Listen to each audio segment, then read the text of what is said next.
Bye.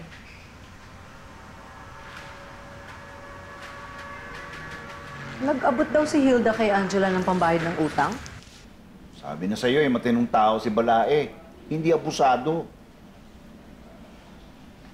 Oh, bakit nakakunot na naman yung mga kilay mo? Parang may iba kay Angela, ha? Nung kausap ko siya. Anong iba? Parang may dinaramdam yung anak mo. May sakit? Tingin ko, may problema pero hindi niya masabi. Ano mang problema yun, kayang-kaya pa niyang i-handle yun kasi hindi niya sinasabi sa atin. Alam naman ng anak natin na pwede siyang lumapit sa atin kahit kailan kung may problema siya. Hindi ba? I-ready ko na po yung mga files para mas mabilis po yung pag-turnover. Sigurado ka bang hindi na magbabago ang isip mo? Kahit taas ang konsweldo mo? Pasensya na po, boss. Kailangan ko lang gawin to para sa pamilya ko. Naiintindihan ko. Well, kapag sa loob ng 2 weeks, nagbago isip mo, sabihin mo lang. Salamat po, boss.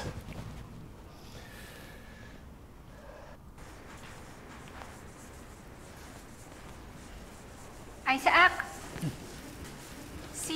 Bernard, parang nasasayang na ako na yan ang pinag-uusapan natin, Angela eh. Pasensya na. Uy, hindi okay lang yun, biro lang. Kausap lang ni boss si Bernard. Hintayin mo na lang siya sa loob ng office niya. Sige. Thank you. Sure.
Bernard,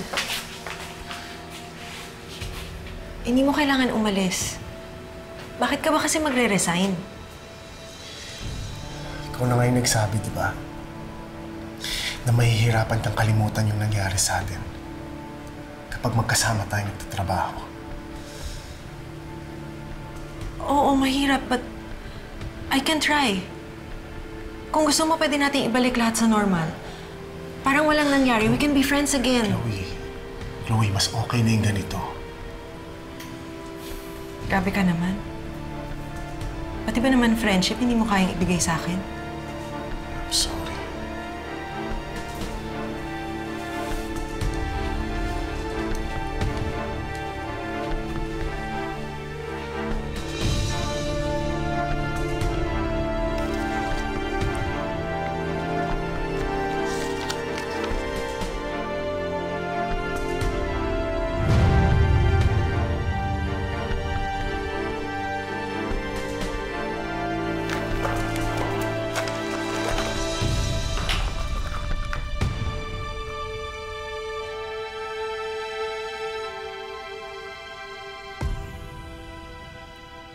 Nasaan yung relo mo?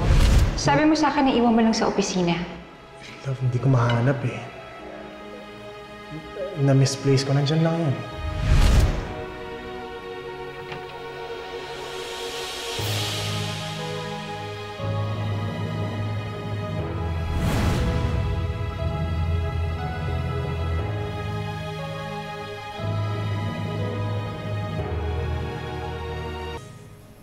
Sabihin mo sa akin yung totoo.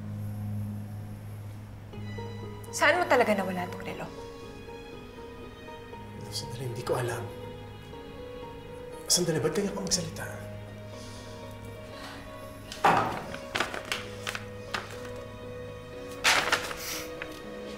You left this in my place daw? Ha? Kaninong place? Paano nasira tong relo mo? Hindi ko alam. Bakit niyo sinasabi, I will find a way to make us work, Bernard? Sino gumawa nito? May babae ka? Sino? Sino? Chloe, naaprubahan ko na yung resignation ni Bernard. Nasa HR na yung papeles. Pero sir, ang daming projects under him. Nakakaya sa mga clients. Magagawa ng paraan yon. Naintindihan nila. But we will look so unprofessional. Dapat nagbigay kayo ng more incentives. Dapat pinigilan niyo siyang umalis. Nag-counter-offer kayo. Chloe, don't tell me what to do. Kung wala ka nang sasabihin, pwede ka nang umalis. I'm sorry, sir. Sayang lang po kasi talaga si Bernard. He's one of the best people here. Naintindihan ko. Alam ko yon. That he wants to spend more time with his wife. Sino nagpagawa nito? Bakit niya sinasabing I will find a way to make us work, Bernard? Please, huwag ka sumigaw. Ano eh? Sinong gumawa nito? Hindi ko alam, Bernard. Sabihin mo naman sa akin, oh! Angela,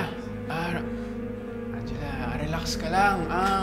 Nasira ko yung relos ni Bernard, kaya tinago ko sa kanya. Ito? Ikaw gumawa nito? Oo, pinagkatuwang ko lang si Bernard. Kumbaga private joke namin. Nakakatawa nga eh. Ganito kasi yun. Isaac! Ikaw ang gumawa nito?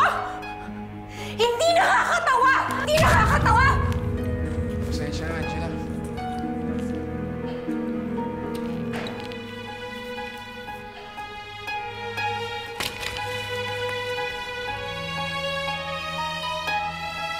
Ano nangyari dito?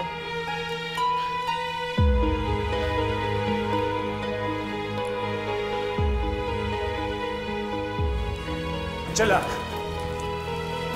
Angela! Sandali lang naman, oh! Sorry! Sorry! Sorry, please! Ako dapat mag-sorry sa'yo, Bert. Sorry. Nag-iskandalo ko dun sa loob eh. Pinaya kita, tapos ako lang din yung nakahiya. Sorry. Love, tapos na yun. Okay?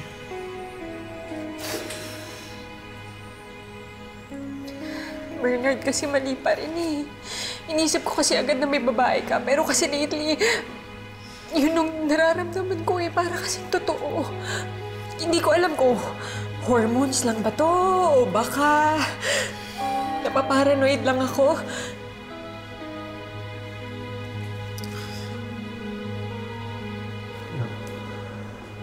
Tahan na, okay? Hindi kita sasaktan ng gano'n.